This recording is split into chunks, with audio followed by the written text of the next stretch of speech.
Good morning, good afternoon, or good evening, everybody. Welcome back to my YouTube channel and to another instalment in the Dining Room Central Railroad build. If you're watching last time, you will have seen me make good progress on that one area of scenery that I'm doing, getting all the ground cover in and starting to plant trees. This week I will continue where I left off and finish that scene. So without further ado, let's just head out to the workshop and get to work. Well, it's Monday afternoon, and if you've been watching my channel for any length of time, you probably know the narrative by now. It was about 3 o'clock by the time I got back home from my errands, so it's only a short day today. I've only got a couple of hours available. I've already pulled all the toothpicks out that were holding the trees upright, and I've touched up the stream bed down here. You may have seen from the video footage last week that I realised there was a crack between the fascia and the plywood which needed spackling. I've also touched up the horizon lines where the glue ran into this river. I was hoping to pour the resin this afternoon before I go in. I'm not sure if I'm going to now, because I think it's more prudent to give the paint longer to go nice and hard. It'll be touch dry long before I go in today, but I'm not sure if that's enough. I don't want to take chances unnecessarily. So I'm just going to continue planting trees. I built another batch over the weekend. I haven't bought the medium and large trees out because I still had some of those. I've just bought out the small trees. I have another 60, which may or may not be enough. I hope it's enough, but it is going to be close. Anyway, let me put the camera down and continue planting trees. Don't go away. Well, I've now planted all the trees in the river valley, and the trestle is temporarily located. I just wanted to make sure that the trees I put inside the towers weren't fouling anything, and they're not. I haven't properly located it yet because I'm not ready to permanently install it. I think I want to get the water in first. And I also need to make sure that I'm still going to be able to get the weathering brush into the footings to rust them up a little bit. Because wherever you have a steel trestle resting on concrete footings, the rust always stains the concrete. So I want to duplicate that. The abutments at the ends are still easily accessible. And actually I think I can get to all the footings as well with the trestle in place. So I'm going to do that. I don't think I'm going to install it permanently today, even though there is plenty of clearance to pour the water with the trestle there. But just in case the client wants some trees moved or more added or whatever underneath the trestle, I'm going to send him a picture first. I've still got a good half an hour today before I need to go in. So I'm just going to continue planting trees. And by the way, I did bring more medium and large trees out. Here they are, because I used up my supply earlier. Well, I've got 3 of the old medium trees left, and I am going through the small ones alarmingly fast, so it does look like I'm going to need to build some more. But I will finish planting these first before I make that decision. So don't go away, I'm going to get back to planting, and I'll see you later. Well, I have put a few more trees in at the right-hand approach to the trestle, and if I have counted them correctly, that is 200 trees. So I probably need at least another 100. I still have about 6 feet to do along here, although it's fairly narrow. It'll be a solid tree line along the back and just a few odd ones in front, just to break up the contours a bit. I need some more in front of the track here, and I need some either side of the low bridge along this level, along the swing gate. And as I say, I think there'll be at least another 100 trees that we'll use up. But that will be a project for another day. I'm going to go in now, check in with you again tomorrow. Don't go away. Well, the tree planting has now reached the end in this direction. I still have some areas missing at the other end, but if I've counted correctly, That is 288 trees so far. So by the time I finish this area and along here, it'll probably be around 320. I did have to go in and get some more of the small trees because I ran out, but I still have enough medium and large. If I have more large than I need. I think before I continue, I'm going to get the trestle glued in because I want to get the approaches ballasted properly, both sides. So let me do that next, and I will be right back. Well, that is the trestle installed. I needed quite a bit of weight to keep it in place. So rather than risk vibrating the railroad and knocking the weights off where they can do damage, I'm going to go inside now. I may come out here later this afternoon. In fact, I plan to come out later because I would like to get the rivers installed. But for now, I'm going to go in and work inside. So don't go away. I'll check in with you again later. Well, after giving that glue a few hours to set up, I've removed the weights and I'm just getting ready to pour the two rivers. I put tape dams. This one is just 3 layers of masking tape overlap so I can get maximum sticking surface on the fascia. On this river where the fascia is straight, I've just used a single layer of masking tape and then reinforced it with some plywood scraps clamped in place. For the water itself, I am using Envirotex Light. I'm not going to need a full bottle. Just mix it up according to the instructions and then pour it in. I've got a small cup here because I need to be able to get all the way back in here between the trees. The trick with a stream bed like this is to start pouring at the top, just a little bit at a time, and let it gradually work its way down to the reservoir at the bottom. And you don't want to put too much on. It's very easy to overdo it. I remember a similar sized stream on a layout that I built a few years back for the former CEO of Intel, and there the dam at the bottom almost overflowed. I ended up with a lot more getting down to the bottom than I expected because the sloping part of the stream bed just consumed less. Anyway, I can't concentrate on that while I'm filming, so I'm going to turn the camera off and I'll check in with you again later. Don't go away. Well, I've now poured both stream beds.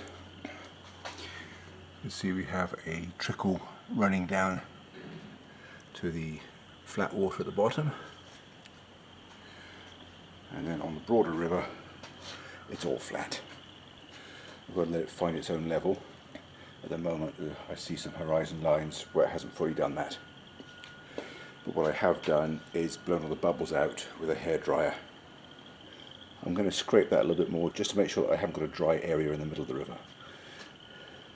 And then after that, what I can sensibly do is leave the room until tomorrow. So don't go away, I will check in with you again later. Well, a couple of days have passed since I last made a clip. I came out here yesterday and the riverbeds, both of them, were still tacky. So I went back inside and left it. I don't want to kick up a dust and risk it sticking to the water.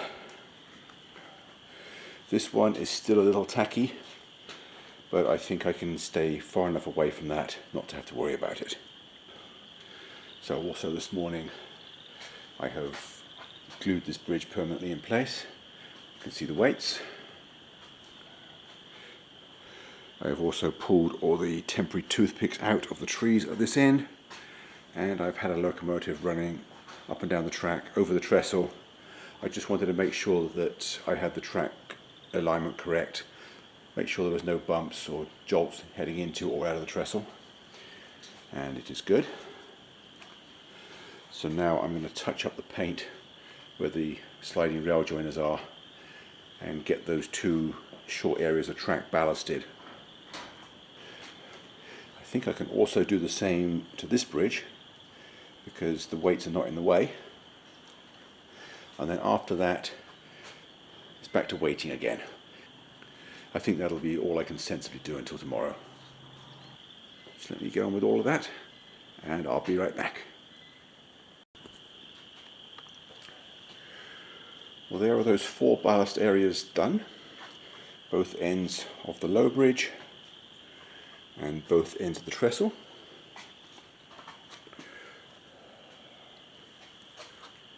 The ballast I am using is Scenic Express number 40 blended ballast.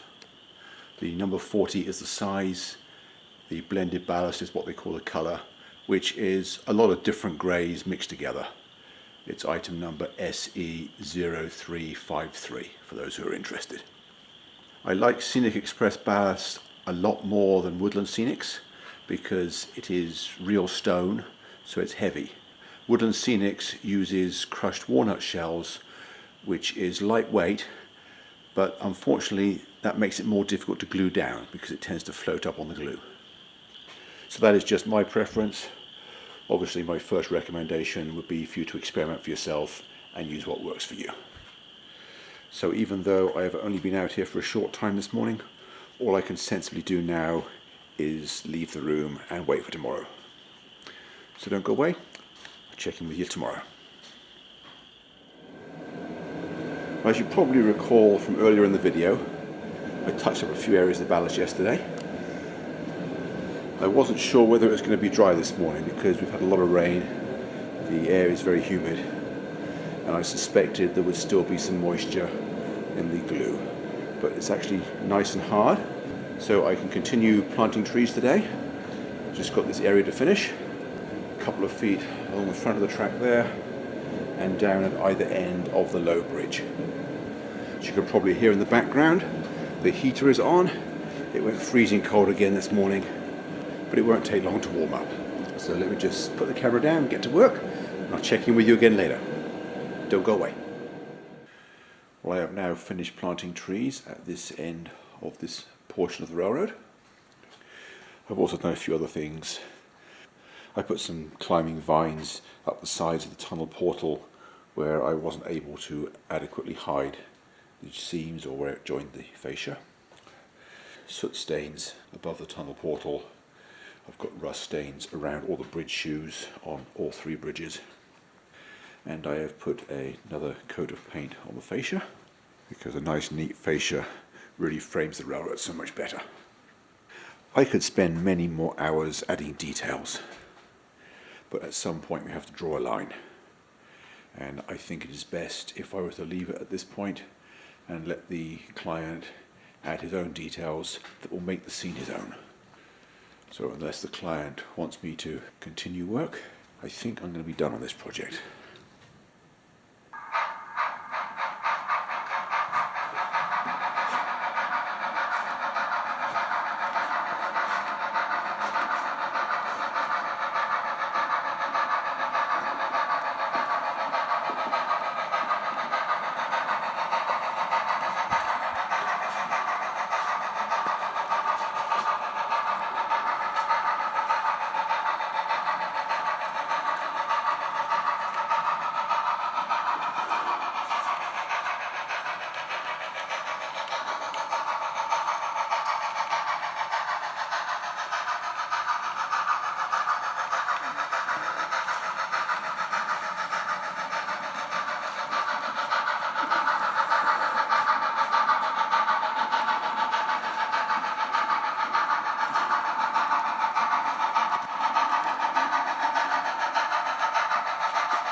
Well, that's all for this instalment. I hope you enjoyed the show. It's not quite the end of the project because I still have to dismantle it and pack it up for shipping. I will take care of that in a future video. In the meantime, I hope you've enjoyed this series as much as I have enjoyed building the railroad. And I hope to see you back next week. Thanks for watching, and bye for now.